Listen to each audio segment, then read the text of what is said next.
안녕하세요. 매일 아침 말씀 묵상에 오신 여러분을 진심으로 환영합니다. 7월 3일 목요일 변경된 계획.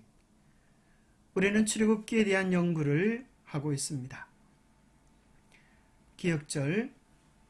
이스라엘 자손은 고된 노동으로 말미암아 탄식하며 부르짖으니 그 고된 노동으로 말미암아 부르짖는 소리가 하나님께 상달된지라. 하나님이 그들의 고통 소리를 들으시고 하나님이 아브라함과 이삭과 야곱에게 세운 그의 언약을 기억하사 하나님이 이스라엘 자손을 돌보셨고 하나님이 그들을 기억하셨더라. 이집트에서 노예되어진 이스라엘 백성들의 부르짖음 소리를 하나님이 들으시고 조상들과 약속하셨던 언약을 기억하셔서 하나님께서 그들을 출애굽시키는 놀라운 역사가 출애굽기의 내용입니다. 오늘 우리의 형편과도 꼭 같지 않습니까? 세상에 지배당하며 이 세상의 노예가 되어 허덕이는 우리의 고통 소리를 들으시고 하나님은 당신의 백성들과 세운 약속을 기억하시며 우리를 이 재난과 어려움 속에서 반드시 구원해 주실 것입니다. 7월 3일 변경된 계획 속에서 우리가 생각해 볼 문제는 이것입니다. 어떤 사건이 모세의 삶의 방향을 완전히 바꿔 놓았는가? 히브리서 기자는 어떻게 이 사건을 해석하고 있는가? 오늘 우리에게 주는 교훈은 무엇인가? 모세는 하나님의 특별한 섭리로 물에서 건전함을 얻게 되었고 왕궁에서 왕자로 교육을 받는 시간을 보내게 됩니다. 그가 어머니의 품에서 특별한 은혜로 보내었던 12년의 기간이 그의 인생의 가치관을 꼴짓고 누구를 선택하며 살아야 할지에 대한 중요한 신앙관을 고정시키게 되었습니다. 어머니의 교육이 한 아이의 평생에 어떤 영향을 미치게 되는지를 우리는 모세의 생애를 통하여 다시금 확인하게 됩니다. 그래서 모세는 그의 삶에 대한 분명한 정체성을 가졌습니다. 애굽의 왕자가 아니라 이스라엘 백성이라고 하는 사실이었습니다. 그의 정체성에 대한 인식은 어느 날 이스라엘 백성을 위하여 고통하는 자기 백성을 위하여 그를 괴롭히는 애굽 사람을 쳐서 죽이는 일을 하게 됩니다. 12절에 보면 좌우를 살펴 출애굽기 2장 12절에 보면 애굽 사람을 죽인 다음에 좌우를 살펴 사람이 없음을 보고 그 애굽 사람을 쳐 죽여 모래 속에 감추니라. 이튿날 다시 나가니 두 히브리 사람이 서로 싸우는지라. 그 잘못된 사람에게 이르되 네가 어찌하여 동포를 치느냐 하며 그가 이르되 누가 너를 우리를 다스리는 자와 재판관으로 삼았느냐? 네가 애굽 사람을 죽인 것처럼 나도 죽이려느냐? 모세가 두려워하여 이르되 일이 탈로 되었도다. 바로가 이 일을 듣고 모세를 죽이고자 하여 찾는지라. 모세가 바로의 낯을 피하여 미디안 땅에 머물며 하루는 우물 곁에 앉았더라. 미디안 제사장에게 7딸이 있었더니 그들이 와서 물을 길어 구유로 채우고 그들의 아버지의 양떼에게 먹이려 하는데 모세가 도와주는 내용이 기록되어 있습니다. 자기의 노력으로 자기의 힘으로 이스라엘 백성을 구원하려고 하다가 사람을 죽이고 아무도 모를 줄 알았지만 그 소문은 들통이 나서 바로에게까지 전해지고 바로가 모세를 찾아 죽이라는 위기 상황 속에 빠지게 됩니다. 그리하여 모세는 살기 위하여 미디안 광야로 도망하고 그곳에서 그는 처가살이 40년 목자의 길을 걷게 되어집니다. 애굽 사람을 죽인 후 모세에게는 선택의 여지가 없었습니다. 적어도 애굽에 남아있는 것을 불가능했습니다. 따라서 애굽의 왕좌에 오르고 신으로 주앙받는 그를 위한 어떤 계획이 있었을지라도 그 계획은 다 틀어지고 말았습니다. 모세는 거짓 신이 되는 대신에 참 하나님을 섬기기로 선택했습니다. 모세는 분명히 도망칠 당시 자신의 앞날에 어떤 일이 기다리고 있었는지를 전혀 알지 못했을 것입니다. 모세가 애굽 사람을 죽인 사건, 그 전말이 신속하게 애굽 사람들에게 알려졌고 크게 과장되어 곧바로 파라오의 귀에까지 들어가게 되었습니다. 이 같은 행위는 모세가 자기 민족을 이끌고 애굽 사람을 대항하여 그 정부를 전복하고 스스로 왕위에 오르려는 의도를 가졌으며 모세가 살아있는 한 왕국의 안위는 보장될 수 없다는 매우 중대한 의미를 가진 것으로 왕에게 보고되었습니다. 왕은 당장 모세를 죽이기로 결정하였습니다. 그러나 신변의 위험을 느낀 모세는 아라비아로 도망쳤습니다.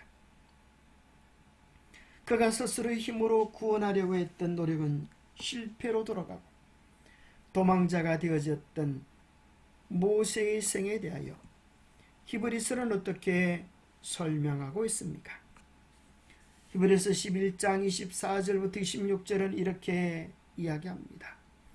믿음으로 모세는 장성하여 바로의 공주의 아들이라 칭함받기를 거절하고 도리어 하나님의 백성과 함께 고난받기를 잠시 죄악의 낙을 누리는 것보다 더 좋아하고 그리스도를 위하여 받는 수모를 애굽의 모든 보화보다 더 큰 재물로 여겼으니 이는 상 주심을 바라봄이라고 기록해주고 있습니다. 모세는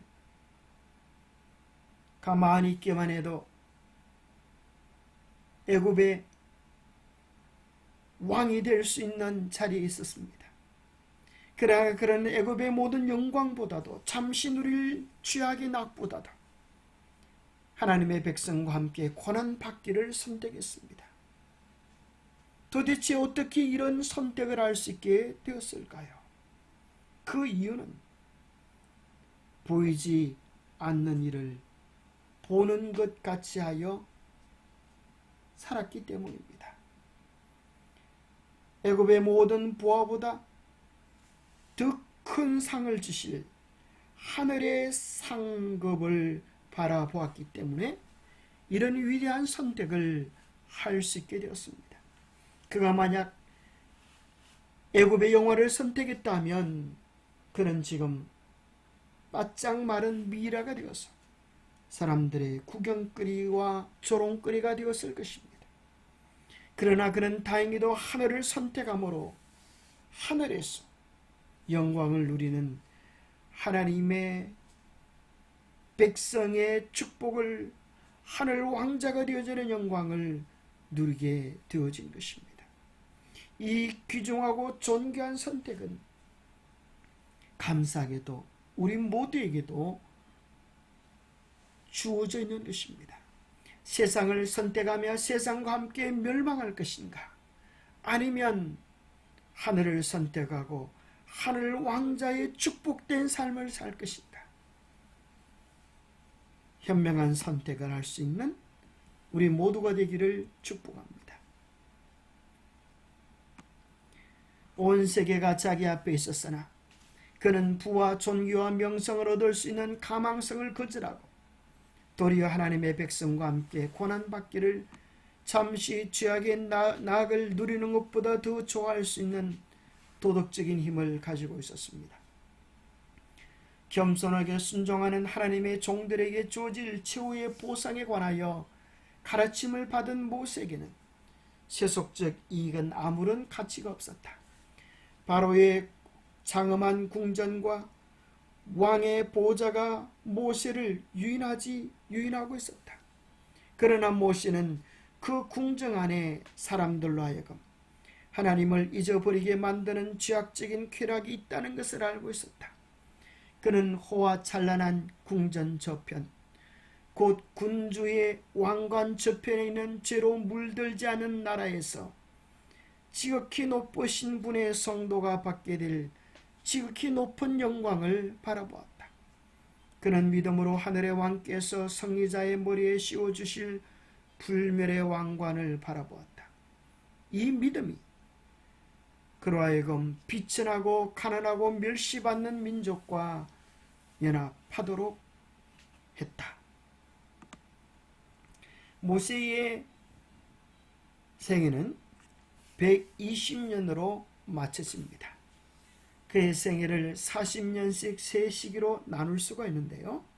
첫 번째는 something의 시간. something. 자기는 무언가 할 수 있다고 생각하는 그런 착각의 시간이었습니다. 내 생각으로도 내 방법으로도 무엇을 이룰 수 있다라고 하는 착각의 40년. 그것이 왕궁에서의 40년이었습니다. 그는 이집트 왕자로서 자신이 이스라엘을 위하여 무언가 할 수 있을 것이라고 하는 가능성, 자신감을 가진 시기였습니다. 그런데 놀랍게도 하나님은 그를 구원자로 쓰시기 전에 nothing이라고 하는 40년을 보내도록 하셨습니다. 제가살이 40년을 통하여 그는 자기 자신이 아무것도 아님을 철저하게 깨닫는 시간을 가지게 되었습니다. 얼마나 그가 깨어지고 깨어졌었는지. 하나님께서 부르실 때는 왜 나를 부르시냐고, 나는 말도 할 수 없는, 아무것도 할 수 없는 무능한 자라고 고백하는 지경에까지 이르게 되었습니다. 그러나 그의 인생의 마지막 40년은 그렇게 끝나지 아니하고 에브리띵 40년을 경험하게 됩니다. 하나님의 손에 온전히 들질 때 모든 것을 할 수 있다고 하는 것을 경험한 것입니다. 그는 힘이 없고 연약하지만 마른 막대기와 같은 존재이지만 하나님의 손이 들려질 때 열재앙이 이 땅에 쏟아지고 홍해를 열고 반석을 쳐서 물을 내게 하고 불기둥 구름 기둥으로 이스라엘 백성들을 인도하는 위대하고 놀라운 역사를 모세의 인도함을 통하여 경험하도록 만듭니다. 하나님께서는 이 세상에 재간 있고 능력 있고 경험을 많은 노련한 사람을 원하는 것이 아니라 하나님께서 마음껏 쓰실 수 있는 자가 겸비된 사람을 찾고 계시는 것입니다. 우리가 내가 주인이 되어 무언가 할 수 있다고 하는 사람에 대하여 하나님은 관심을 가지지 아니하시고 철저하게 자아가 깨트려져서 나는 아무것도 아니라고 고백하는 사람을 통하여, 마른 막대기 같은 사람을 통하여 하나님은 당신의 삶을, 당신의 뜻을 이루실 수 있는 위대한 도구가 되게 하신다고 하는 사실을 모세의 삶을 통하여 우리에게 명백히 가르치고 계시는 것입니다. 영감의 교훈입니다. 하나님께 도전했던 바로 모세가 외굽에서 도망한 후 40년 동안 우상 숭배는 성리한 것처럼 보였다. 해마다 이스라엘 사람들이 희망의 불빛은 희미해져갔다. 왕과 그의 백성들 모두 그러한 권세를 크게 기뻐하고 이스라엘의 하나님을 조롱하였다. 이러한 정신은 모세가 대결했던 바로에 이르러 최고조에 달했다. 바로가 하나님의 명령을 반대한 것은 처음부터 끝까지 무죄의 결과가 아니라 그분에 대한 정오와 도전의 결과였다. 기도하겠습니다. 하나님 아버지, 우리로 하여금 하나님께서 쓰실 온전한 도구가 되게 하여 주옵소서. 그러기 전에 참으로 모세의 삶에서 교훈을 씌웠던 것처럼 우리는 아무것도 아님을 깨닫게 하시고 우리가 주님 손에 온전히 들려졌을 때는 우리의 실패까지라도 하나님은 활용하셔서 당신의 뜻을 이루고 계실 수 있음을 온전히 신뢰할 수 있도록 도와주옵소서. 그리하여 우리의 인생의 주인이 우리가 아니라 주님이 되셔서 주님의 꿈을, 주님의 계획을 성취하는 주님의 복된 통로들이 되도록 우리를 사용하여 주시옵소서.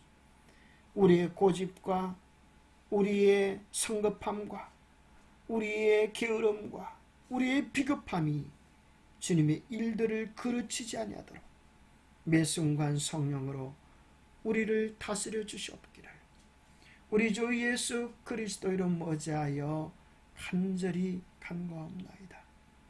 모세처럼 하나님의 손에 들려진 도구가 되기 위하여 날마다 우리 자신을 주님께 드리는 하나님의 사람들이 되시기를 축복합니다.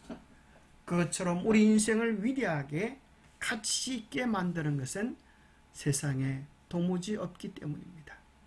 오늘도 주님과 함께 살아가는 복되고 존귀한 날 되시기를 축복합니다. 감사합니다.